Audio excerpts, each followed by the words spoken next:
Hello class, this is Ms. Montes. This week we're going to continue the elements of fiction. Now this is the week of May 11th through the May 15th. Fiction stories tend to have five of the same elements regardless of the story. So here you have the plot, the theme. Remember the theme? It's very important. The author always has, or usually for the most part, has a theme. What is the overall message of the story? What's the lesson? What's the moral being taught at the end?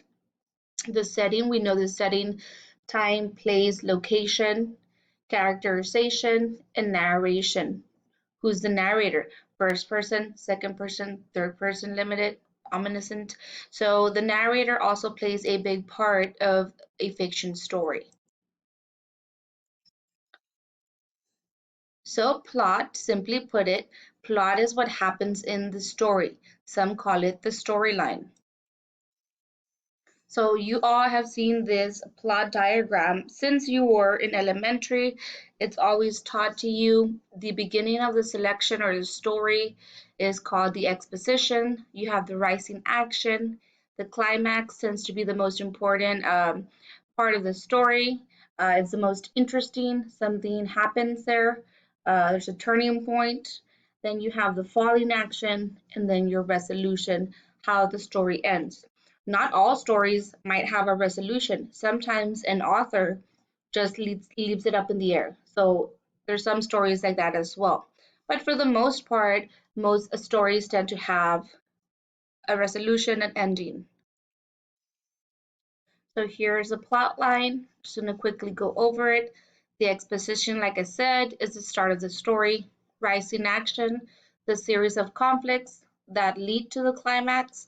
The climax, like I mentioned, is the most intense moment. Falling action, all of the action which follows the climax, what happens after the climax, and then resolution, the conclusion. It usually tries to tie everything together at the end. So, like I told you, most of the stories do have a resolution. So, like I mentioned at the beginning, theme, it's the moral or main idea of the story. Themes do not provide any plot developments. It is just expressed in a single sentence, sometimes two. It's the central idea. Okay.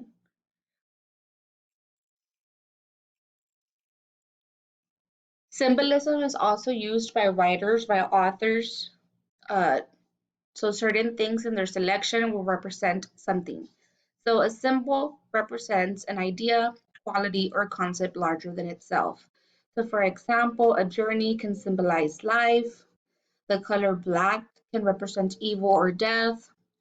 A lion could be a symbol of courage. Water may represent a new beginning. So those are things you want to look at in a story because they usually tend to represent symbolism. They're representing something else. Characterization, the main character in a story is called the protagonist. You had a quiz last week which mentioned the protagonist. She or he is always involved in the main conflict and its resolution. The person opposing the protagonist is called the antagonist. Okay. So like I mentioned at the beginning as well of the video, you have first person point of view. The narrator tells the story and is a character in the story. So if you see that in the story it says I, me, us, we, or, then most likely it is in first person point of view. Third person omniscient. The narrator is not a character in the story but can tell you the thoughts and actions of the characters at all times. So if you see pronouns like he, she, him, her, they, and them, it's most likely third person omniscient. Oh, let me go back. And third person limited. The narrator is not a character in the story, but can tell you the thoughts and actions of a few key characters at all times. So here the keyword is limited. Pronouns that he can use, he, she, him, her, they, them, very similar to third person omniscient, but this one can tell you about all the characters. Third person limited, maybe just a few of the characters. That's the main difference there. The setting of the selection or the story, the setting provides us with the when and where the story took place. In addition, the context or historical background in which the story is set provides us with additional information for the plot. Where was the location, the geographical location, the time period, the socioeconomic status of the location, and the specific location like a room, a building, and a certain area. So here you're going to see in the story, the lottery ticket, it has all of this that's mentioned here. So you want to be paying close attention to the setting in the story. The story that we're going to read is called The Lottery Ticket. The Lottery Ticket. So you have your flat characters, your round characters, the dynamic character, static character. Now, types of conflict. There's external conflict, character versus society, character versus nature, character versus character. So here's an example of a character versus character, character versus society, character versus nature. An internal conflict, the protagonist in the story experiences a conflict with her or himself. Okay, so now I'm going to go to our Google Classroom. And this morning I posted the assignments as well, so let me go over them in our classwork. So remember, I already was able to make a copy for each one of you, so you should be able to type in the Microsoft Word document. So for today, Monday, May 11th, here's the journal prompt. The Lottery Ticket is one of the famous short stories by Anton Chekhov. The story talks about the situation where Ivan and his wife are dreaming about how their lives would change if they win the lottery. Write a journal explaining what you would do if you won $1 million. Now here I have our requirements, at least 2 well-developed paragraphs. Maybe your first paragraph you want to mention if you would be excited or you'd be like, whatever, what is it that you would feel if you won $1 million? And then the second paragraph, what you would do with them. That way you have 2 well-developed paragraphs. So again, this is today's assignment for May 11th, 2020. Then for Tuesday, we have the instructional video. Again, you can scan the QR code with your phone camera, or you can simply click on the link. So if you click on the link, it's going to directly take you to the video. It is a short video to go over the lottery ticket. The author who wrote it. There is no audio for this one, so don't think, oh, I can't hear. No, there's no audio, which is fine. You can just read it off here since it's a very, very short video. So it's about a 2-minute long video. Once you watch the 2-minute video, which is called the lottery ticket, it's the instructional video, you have 3 questions. After watching the video, please type in your response to the questions. Please make sure to write in complete sentences in order to receive full credit. So here we have the questions. Number 1, who is the author of the lottery ticket? Number 2, who are the 2 main characters in the selection? And number 3, what is the setting of the selection? Okay, so that is for Tuesday. Now for Wednesday and Thursday, I combined it. I combined it because you have your selection and then you have your 10 questions. So there's 10 questions. That means each question is worth 10 points. Okay. So I'm going to read you the first couple of paragraphs. So The Lottery Ticket by Anton P. Chekhov. You are to read the short story and answer the questions that follow. Refer to the story, the text, to check your answers. Ivan Dmitrich, a middle-class man who lived with his family on an income of $1,200 a year and was very well satisfied with his lot, sat down on the sofa after supper, and began reading the newspaper. "I forgot to look at the newspaper today," his wife said to him as she cleared the table. "Look and see whether the list of drawings is there." "Yes, it is," said Ivan. "But hasn't your ticket expired?"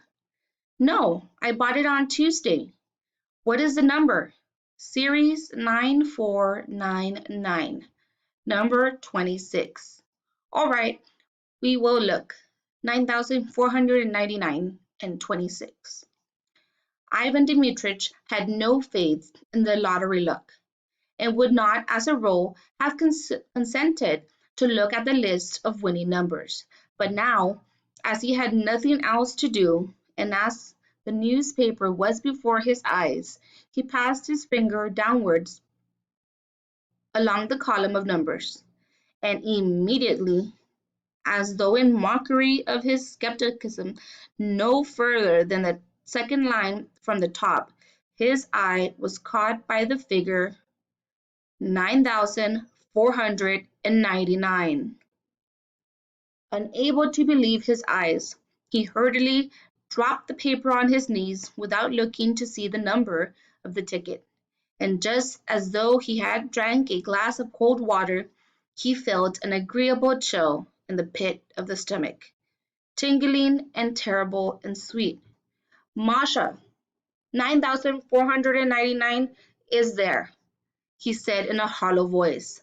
His wife looked at his astonished and panic-stricken face, and realized that he was not joking. 9499, she asked, turning pale and dropping the folded tablecloth on the table. "Yes, yes, it really is there." "And the number of the ticket?" "Oh, yes, there's the number of the ticket, too. But stay, no, wait. No, I say, anyway, the number of our series is there." "Well, now look." "Wait a little. We have plenty of time to be disappointed. It's on the top of the second line from the top. So the price is 75,000.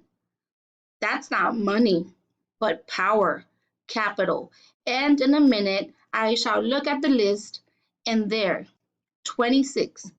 I say, what if we really have won?" So then you are to continue to read the rest of the story, and then you would go to the reading quiz questions. Which of these statements talks about Ivan? Which of these statements about Ivan is true at the start of the story? Number 2, which best describes Ivan and Masha's financial position at the start of the text? Number 3, which is not part of Ivan's fantasy? Number 4, which figurative language technique is used in the following sentence? The bare trees weep. The wind is damp and cold. So right here, here's the keyword, bare trees weep. Can a tree weep? Can a tree cry like a person? What is that figurative language there that they're giving you? Which best expresses how the lottery ticket affects Ivan's opinion of his wife? Number 6, which of these statements about Ivan is false? Number 7, from which perspective is the story narrated? So who's telling you the story? Remember at the beginning of the video, I went over in the PowerPoint first person, third person omniscient. So you can go ahead and rewind back to that portion of the video if you do need to, or go ahead and use your dictionary or online dictionary as well. Number 8, which statement best expresses a theme in this text? Like I told you, theme is always going to be asked. What was the overall message of the selection? Number 9, which of these statements about Masha Dmitrich is false?